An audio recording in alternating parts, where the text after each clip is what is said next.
रामपुर गांव में अमावस की काली रात थी। चारों तरफ अंधेरा ही अंधेरा था। उसी अंधेरे में एक पीपल के पेड़ पर एक चुड़ैल और भूत बैठकर बातें कर रहे थे। मेरी चुड़ैल रानी, कितनी शांति है इस अंधेरी रात में।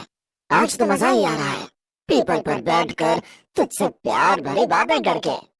भूत की बात सुनकर चुड़ैल चिढ़ते हुए बोलती है, तुम तो बस देखो इलू इलू करते रहते हो, फिर मेरी कोई परवाह है ही नहीं। बढ़िया है प्यार भरी बातें करने वाले। चुड़ैल को यूं गुस्से में देखकर भूत बोलता है, मेरी चुड़ैल रानी, तुम इतने गुस्से में न जाने क्यों आ जाती हो। अरे मैं तो तुम्हारे लिए जान भी दे सकता हूँ। चलो नाराज मत हो, अभी चलकर इंसानी खून पीते हैं, मजा आ जाएगा। भूत की बात सुनकर चुड़ैल बोलती है, अरे रहने दो जी, बस जब भी कुछ बोलो इंसानी खून पीने की बात सुनकर टाल देते हो। अरे कुछ रोमांटिक सा करो तो मजा आए। इंसानी खून तो कोई भी भूत ले आता है, तुम्हारी क्या जरूरत है मुझे। चुड़ैल की बात सुनकर भूत बोलता है, अरे मेरी चुड़ैल रानी, तुम एक बार बोलो तो सही, मैं पूरे गांव को उठा कर लाऊं, खून की नदियां बहा दो। बोलो क्या चाहिए। लगे फेंकने। अरे रहने दो, तुमसे ना हो पाएगा। लेकिन भूत के बार बार कहने पर चुड़ैल उसे बता ही देती है, मैंने कल ही गांव के एक लड़के को लड़की से कहते हुए सुना था कि वो उस लड़की के लिए चांद तोड़ कर लाएगा।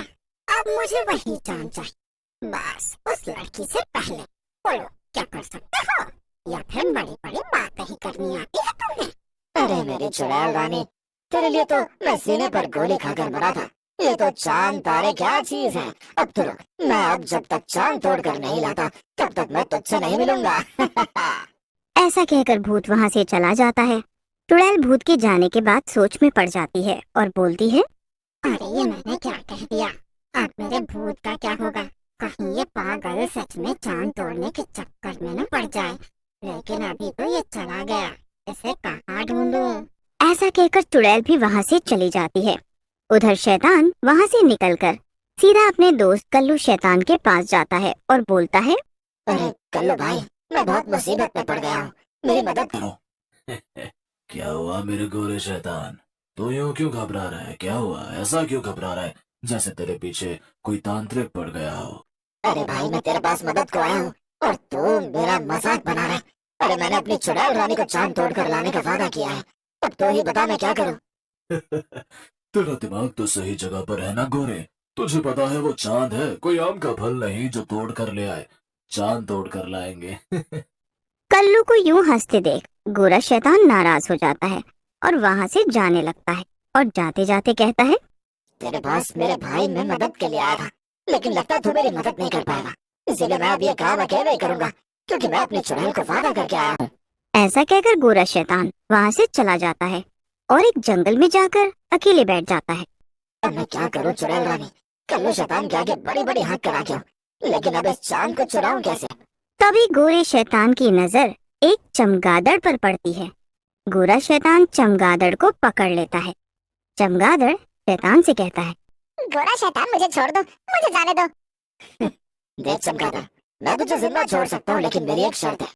मुझे आपकी हर शर्त मंजूर है, लेकिन मुझे जिंदा जाने दो। घर पर मेरी पत्नी फूल कुमारी मेरा इंतजार कर रही होगी। तूने बिना सुने शर्त के लिए हाँ कर दिया। चल मैं अब तुझे बताता हूँ। फिर शैतान चमगादड़ को अपनी पूरी योजना बताता है। ठीक है शैतान, मैं आपकी मदद करूंगा, लेकिन इसके बाद आपको मुझे जाने देना होगा। फिर शैतान चमगादड़ की पूंछ में एक रस्सी बांध देता है और उसे चांद की ओर उड़ने चमगादड़ चांद की ओर उड़ने लगता है। हाँ, शाबाश मेरे चमगादड़, बस तू एक बार चांद तक पहुँच जा। मजा आ जाएगा। फिर चमगादड़ चांद पर पहुंच जाता है और चांद को रस्सी में बांध देता है और शैतान से रस्सी खींचने को कहता है। फिर चमगादड़ वहां से उड़ जाता है और शैतान रस्सी को खींचने लगता है। अरे बाप रे, ये चांद तो बहुत भारी है, लेकिन मैंने अपनी चुड़ैल से वादा किया है, इसे तो मैं जरूर खींच कर रहूंगा। फिर शैतान चांद को खींच लेता है। जैसे ही चांद आसमान से हटता है, चारों तरफ अंधेरा ही अंधेरा हो जाता है। चुड़ैल एक पेड़ पर बैठी होती है। अरे ये एकदम से चारों तरफ अंधेरा कैसे फैल गया। अब क्या होगा, ये चांद कहाँ गया। तभी गोरा शैतान वहां आ जाता है। उसने चांद को पकड़ा होता है। चांद को देखकर चुड़ैल डर जाती है और कहती है, ये सब क्या है गोरे। अरे तुम तो सच में चांद को तोड़ लाए। तुम्हें पता है ना, पूरी दुनिया का संतुलन बिगड़ जाएगा। चुड़ैल की बात सुनकर शैतान हंसने लगता है और बोलता है, कुछ भी हो, मुझे कोई फर्क नहीं पड़ता। तुमने ही तो बोला था कि तुम्हें चांद चाहिए, मैं तो चांद तोड़ कर ले आया। ठीक है, लेकिन अब मैं तुमसे कह रही हूँ, जैसे इसे लाए हो वैसे ही इसे वापस रख कर जाओ, नहीं तो सारी दुनिया तुम्हारी दुश्मन बन जाएगी। मुझे किसी से कोई फर्क नहीं पड़ता। वैसे भी मुझे नहीं पता इस चांद को जोड़ना कैसे। अब जो होगा देखा जाएगा। उधर चांद की चोरी की खबर पूरी दुनिया में फैल जाती है और दुनिया भर में लोग चांद को ढूंढने लगते हैं। गांव वाले भी चांद को ढूंढने लगते हैं। हरिया नाम का गांव वाला लालू नाम के गांव वाले से बोलता है, अब भैया ये दुनिया रहने के काबिल नहीं रह गई है। बताओ, लोग चांद ही चुराए जा रहे हैं। अब बताओ लोग क्या करेंगे। सही कह रहे हो भैया, पहले तो कीमती सामान ही चोरी होता था, अब तो चांद भी चोरी होने लगा है भैया। देखो ना, सब तरफ अंधेरा ही अंधेरा हो गया है। मेरे गांव के भाइयों, जैसा कि आप सब लोगों को पता है, हमारे आसमान से चांद की चोरी हो गई है। हमें इस चांद को मिलकर ढूंढना होगा, नहीं तो हमारी पूरी जिंदगी की रातें अंधेरे में ही गुजरेंगी। फिर सरपंच के कहने पर गांव वाले चांद को ढूंढने लगते हैं और जंगल की ही ओर निकल जाते हैं। जंगल में उन्हें एक जगह तेज रोशनी दिखाई देती है। रोशनी देखकर पुतन कहता है, अरे भैया, इस तरफ से बहुत जोर से रोशनी आ रही है। हो ना हो चांद वहीं पर होगा, चलो वहां चलकर देखते हैं। फिर सभी गांव वाले मिलकर रोशनी की तरफ चल पड़ते हैं। गांव वालों को आता देख चुड़ैल शैतान से कहती है, देखो गोरे, मैंने कहा था ना कुछ गड़बड़ जरूर होगी। अरे वो देखो, गांव वाले इसी ओर चले आ रहे हैं।